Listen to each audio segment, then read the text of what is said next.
Bapak Ibu, hari ini saya akan menutup acara P2K2 yang menjelaskan tentang perlindungan anak, yaitu sesi 12 ya, penelantaran dan eksploitasi anak gitu ya. Ini penutup. Oke. Bapak Ibu. Jadi apa namanya? Mulai hari ini Bapak dan Ibu jangan melakukan penelantaran ya sama anak gitu ya, harus diperhatikan gitu ya anak-anak itu. Jadi biar apa namanya, biar mereka bahagia dan tumbuh berkembang secara optimal gitu ya gitu. Nah eh,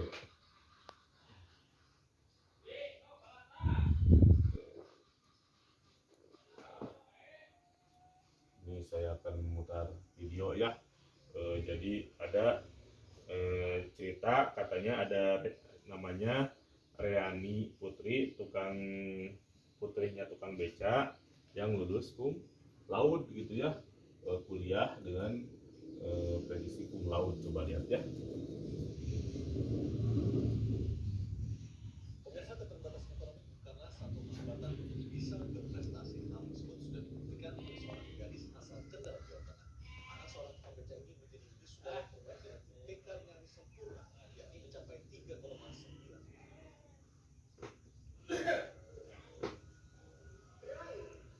Senyum bahagia terlepas dari wajah Raini.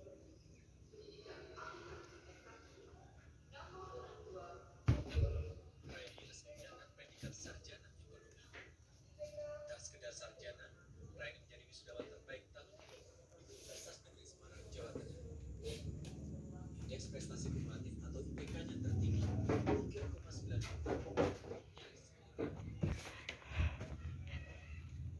Bukan hal yang mudah, terlebih jika menengok kondisi ekonomi orang tuanya. Ayah Raini, Mugiono, hanya seorang tukang beca di Kendal, Jawa Tengah. Penghasilannya terbilang pas-pasan. Mugiono pun harus bekerja sambilan sebagai penjaga malam di sebuah SMK untuk menutupi biaya hidup Raini di Semarang.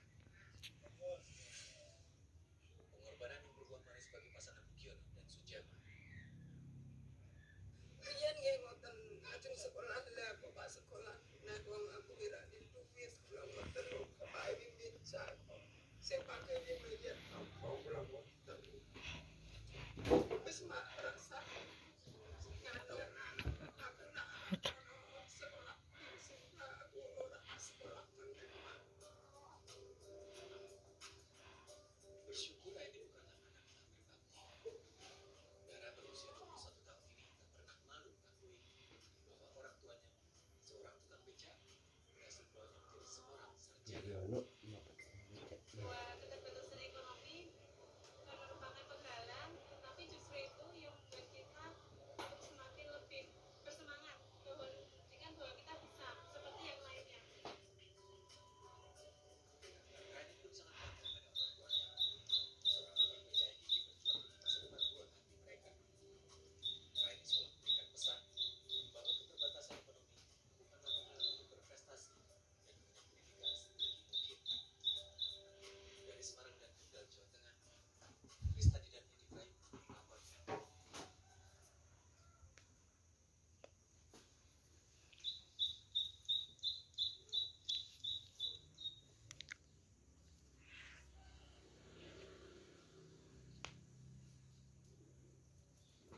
Nah itu ya Bapak Ibu semua. Jadi keterbatasan ekonomi keluarga, anak tetap dapat berprestasi gitu ya. Jangan melempem prestasinya, harus tetap semangat gitu ya. Oke, untuk selanjutnya Bapak Ibu, saya akan memperlihatkan flip chart 8 tentang manfaat akte kelahiran katanya. Nah, apa itu manfaat akte kelahiran itu? Yang pertama adalah identitas sah anak. Jadi anak itu memiliki identitas yang sah yang dikeluarkan oleh Dinas Kependudukan ya. Itu harus punya ya. Itu akte kelahiran. Yang kedua, memastikan asal usul anak, siapa bapaknya, siapa ibunya gitu ya. gitu. Itu untuk manfaat kelahiran anak. Terus yang ketiga untuk mendapatkan layanan kesehatan dan pendidikan anak. Biasanya kan kalau masuk sekolah ya tanyain dulu aktenya kan gitu ya. Kalau mau apa namanya mengakses fasilitas pendidikan gitu. Nah, terus mencegah pernikahan anak sebelum usia 18 tahun. Jadi dilihat dari aktenya. Jadi sebelum usia 18 tahun jangan dulu menikah gitu. Nah, terus kepastian mendapatkan hak waris. Terus sebagai dasar pembuatan dokumen lainnya ya kayak KTP, KK ya, SIM, paspor itu dimulai dari apa? Akte kelahiran ya. Nah, pesan-pesan kuncinya adalah satu, tidak memenuhi hak anak adalah penelantaran terhadap anak. Jadi hak-hak anak itu harus dipenuhi. Yang kedua, sebagai orang tua kita harus melakukan pencegahan terhadap penelantaran ya. Jadi jangan ditelantarkan anak itu. Yang ketiga, segala bentuk pemanfaatan anak untuk mendapat keuntungan materi maupun bahan materi adalah eksploitasi ya anak. Yang keempat, orang tua wajib melakukan pencegahan terhadap eksploitasi. Itu Bapak Ibu ya. Nah, terus untuk yang terakhir saya akan membagikan ini Bu apa namanya lembar kerja gitu ya, lembar kerja ya. Ini ada lembar kerja buat Bapak Ibu nanti dikerjakan ya di rumah gitu ya. Nah, ini itu ini lembar kerjanya gitu. Nah, itu cara pengisiannya Bu. Itu nanti kan lembar kerjanya satu itu ada nama apa namanya nama ayah ya di atas itu nama ayah atau pengasuh anak siapa ya, nama ibu atau pengasuh anak. Nah, nanti ada di sana cara mencegah penelantaran dan eksploitasi anak. Itu bisa Bapak Ibu baca ya. Saya ambil contoh misalkan satu apa namanya itu, misalkan memberikan waktu bermain untuk anak. Nanti ada poinnya ya di sana dilihat ada sudah dilakukan, belum dilakukan atau kapan akan dilakukan, per hari, per minggu, per bulan atau per tahun. Nanti sama ibu bapak contreng ya, contreng. Yang kedua ada meluangkan waktu berkomunikasi dengan anak. Pokoknya nanti dibaca 1 sampai 12 ya Bapak Ibu, udah lebih tuh waktunya karena waktunya cuma 5 menit. Itu saja Bapak Ibu ya gitu. Oke, sebelum selesai kita akan berdoa. Sebelum berdoa kita tepuk semangat dulu ya.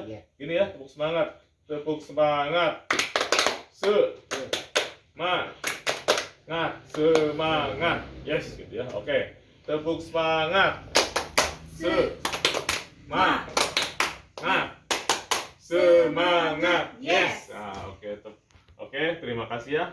Kita berdoa mudah-mudahan Allah Subhanahu wa taala memberikan kesehatan dan panjang umur buat Bapak Ibu semua ya. Amin. Terus memberikan kesejahteraan lahir batin. Amin. Semoga lebih sejahtera, lebih kaya raya ya. Amin. Dan semoga kalau sudah kaya raya, sudah sejahtera, secepatnya graduasi ya dari KPM biar bisa memberikan kesempatan kepada yang lain gitu ya. Oke.